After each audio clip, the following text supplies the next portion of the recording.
যারা বাংলাদেশ সেনাবাহিনী এমওডিসিতে আবেদন করছেন আপনাদের মাঠ খুব শীঘ্রই শুরু হতে যাবে ইনশাল্লাহ। যারা এখনো এই পেজটা ফলো করেন এই ভিডিওটা শেয়ার করে অন্যকে দেখার সুযোগ করে দিবেন।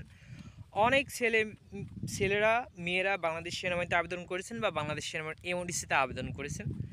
তাদের মাঠটা কবে হবে বা এসএমএসটা কবে আসবে, পরীক্ষা দিতে যাওয়ার জন্য কবে ডাকবে, এই একটা প্রশ্ন আমি বেসিক্যালি পেয়েছি, একটা কমেন্ট আমি পেয়েছি।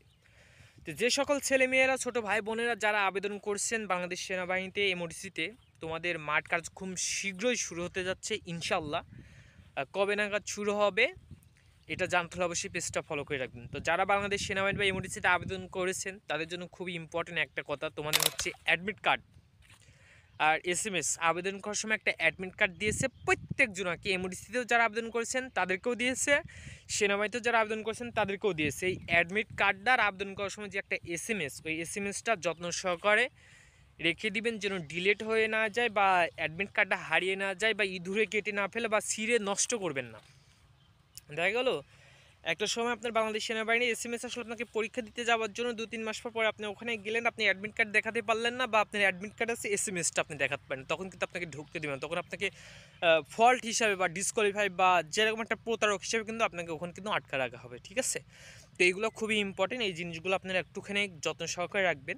আর খুব শীঘ্রই বাংলাদেশ সেনাবাহিনী এমওডিসিতে সকল মাঠ কার্যক্রম ইনশাল্লাহ শুরু হতে যাচ্ছে। আর যেহেতু বাংলাদেশ সেনাবাহিনীর মহড়া শুরু হলো, শেষ হয়েছে কিছুদিন আগেই, কালকে শেষ হয়েছে।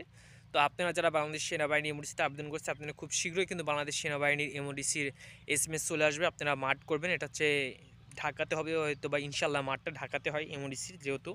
আর যারা সেনাবাহিনী সাধারণ টেস্ট বা টেকনিক্যাল টেস্টে আবেদন করেছেন আপনাদের মাঠটা কিন্তু প্রত্যেকটা সেনানিবাসে হবে, যেমন যশোর সেনানিবাস আছে, নাটোর সেনানিবাস, বগুড়া সেনানিবাস, রাজশাহী সেনানিবাস, চট্টগ্রাম সেনানিবাস, তারপর সিলেট সেনানিবাস, খুলনা সেনানিবাসে বিভিন্ন জায়গাতে অনুষ্ঠিত হবে ইনশাল্লাহ।